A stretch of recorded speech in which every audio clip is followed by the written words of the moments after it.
home, they would have to draw out your whole frame, and to me, that's honey producing. 10 pots of honey makes that 1 pot of comb, and then they have to build it. Well, that frame's all built out, though it's ugly. Rather than coming to my shop and buying one of those green drone comb frames, Paul made his own right there. Or the bees made it for Paul, I should say. You know, so.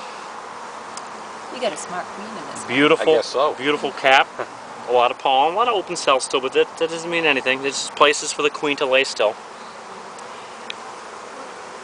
A lot of brood, pollen. What I'm really looking for is like the youngest brood possible, you know? Not alarmed at all, because this hive is actually fairly calm for the fact that I'm opening it up and bothering it. If the bees were queenless at any point in time, they get mean, they get ornery because there's something wrong, it's not natural. They just kind of get a little moody, you know? I'm not going to say anything about females and moodiness, but I'm just saying, they get moody. When you say moody, they be like all over you? Yeah, yes. But it's something that I would have to use smoke definitely more than once or twice. Okay, again, open brood with a lot of capped brood, but not the youngest brood, so I still think the queen is to come. Still going, Paul? Yeah, barely. Nice. Looks like it was starting to go up. Okay. There you go. Still open, a little open, but mostly capped, but I'm really looking for the young open. And what I'm really looking at right now is, my fingers are actually sticking, these are all pollen in here, but what I'm looking for is open cells to where she's laying, but it's all pollen around that brood chamber. Unbelievable how much pollen they use in this hive. It's great. You know, this is definitely a colony that's not shy of pollen. So far you have, let's see, 4, 7, 10 frames of brood in this colony. So if you were going to steal some brood, like 2 frames of brood, and maybe a frame of honey with another frame of bees, you could put a queen in and actually split it. And I would do that after I medicated it. Why? Because you medicate it, it's going to grow still. You don't have to treat 2 hives. If you split it, you'd have to treat the other one too. So treat it as 1 colony, and after it's done treatment, then you come get a queen from me, and then you just make yourself another hive. Roger that. All pollen. Queen's on this frame. She's got to be. I see the cells have gel on the bottom, which is royal jelly. They're prepping the cells, but I don't see her. I think I'm going to blow on the spot. See how this gel? See the gel, right? It's royal jelly. They prep the cell, and then the queen will go around laying eggs on it. Like I say, every once in a while the sun dips in and out. There's a lot of open brood on this one. All there. I mean, she's not, doesn't seem like she's on this frame, but this is a frame she'd definitely be on. Look at the little corner there. Yep. Since the sun's out again, oh, look at that, right? See the royal jelly in those cells? There's a couple with brood, but most of that's just royal jelly. A lot of pollen. They surround the pollen with the brood, vice versa. They surround, pollen around the brood. Nope, I don't see her, but like I said, I could have missed her. Hopefully I didn't. Hopefully she's on this frame, but what are the chances? Second to the last frame. I found her on the 20th frame, so it wouldn't surprise me. And it won't alarm me if I don't find her, so I know, oh, I want to see the queen, I want to see the queen. Well, sometimes you don't, because I am inspecting the colony for the first time and making sure you don't have all burrcomb all over the place. Empty frame, setting it up with pollen. The queen is not on it, but okay. All pollen and all pollen.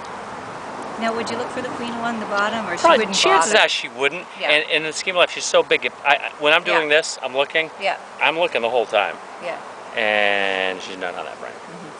How much bigger is she? Should she be on this drone bird one? No, I doubt it. But since there's dips and stuff, I mean, she could be in the top box. Like I said, I'm just basically inspecting and cleaning. If the queen walks in front of me, then she walks in front of me. You know. Okay, so I didn't check the 20th frame because that's usually all honey and there's no reason to move it. But what I really want to do, that's the end frame on this side, but I want to put this frame on, I can't put it at the end. I'll put it to the second to the end. Why can't you put it on the end? Because it is brood on it. Okay. Now every once in a while I see a bee flying out at me.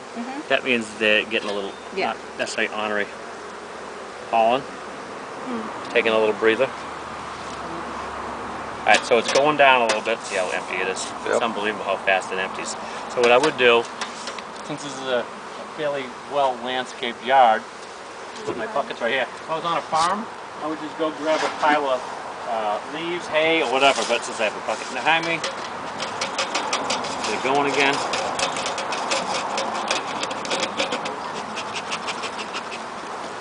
And leaves block opening.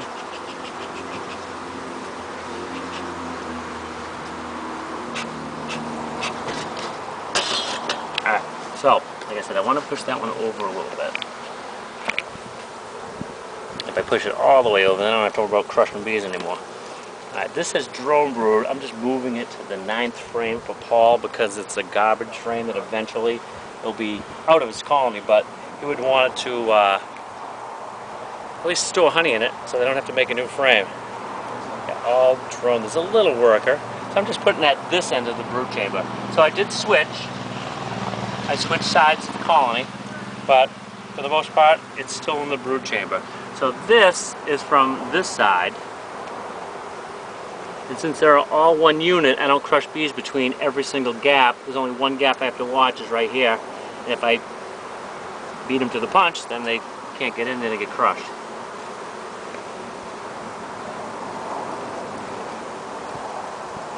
And you put it on the 9th just because it's not as... It's a, I'm going to call it a crappy drone brood frame.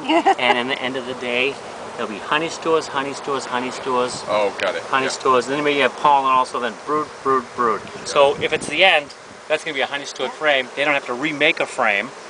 All they have to do is fill it. If he replaced it, he would have to have a brand new frame. So they'll uncap it? Or no, It's going to emerge, oh, yeah. and when they leave, that's going to turn into honey stores for them. If the queen revisits it, it will be drone brood, because it's big cells. That's why I want it out of the center. Because if you went on the middle of the brood chamber and it was a drone brood frame like that, she's going to lay out drones, and you do not want that in the center of your brood chamber. All right, so I'm going to take off the box for 1 second. It's unbelievable. Tossed it like that. It's awesome. Yeah, Paul knows that will fall off. This is the hey, Paul, something hit this. See that? Oh yeah, it did.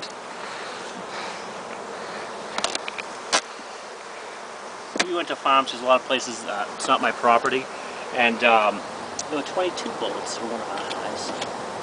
Crazy, right? What's that? There were 22 bullets. Someone was shooting our colony. Oh jeez. One of the farmers' kids was goofing around with his rifle. What was happening? Didn't sting me. I was gonna. That's not bad. Look at all the hive beetles, guys. Oh. These little buggers. Oh.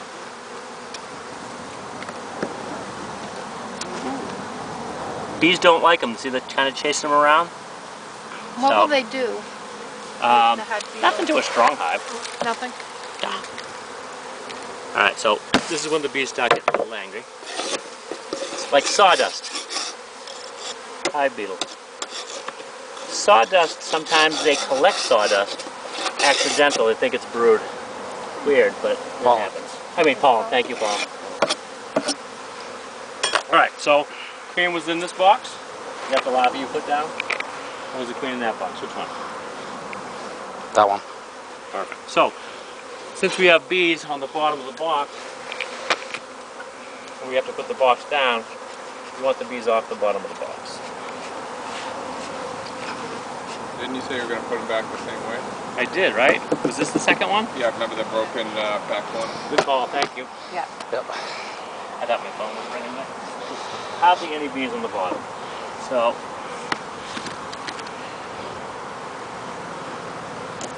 you hear the crush? I did. That is definitely a bee. So, we want to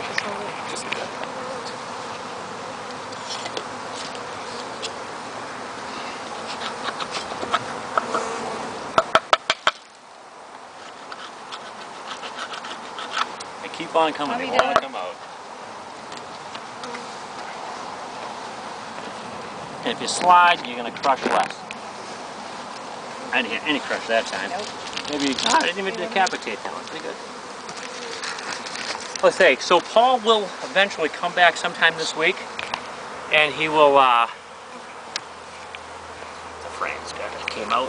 He'll pollinate. He will medicate.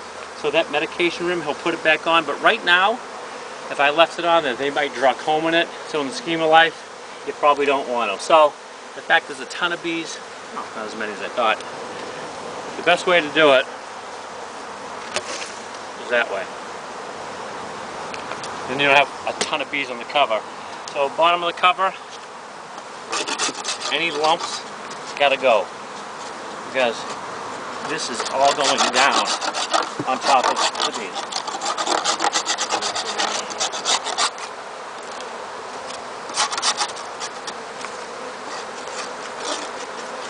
But for the most part, pretty good. There's a little tiny bit of a rim, and if I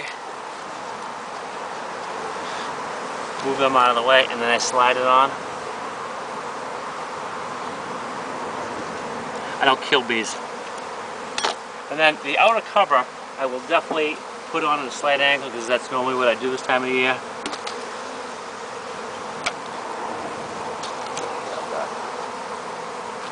Moisture board. Of course, we don't need to add a dead bee to the colony. I actually killed it, but that's life. Actually, there's one stuck in there. I know there is. So a lot of times you'll notice that these are stuck in, and I have to try to get them out. And debris dumped to the front of the colony. You don't want to crush bees. You'd rather push them outside, and they're fanning. I'll give a little nudge. See you later. That's a hive opening. Right? Not bad. And you get one sting, so that's pretty good. 20 frames of bees. Very You're not always going to get a 20 frame colony.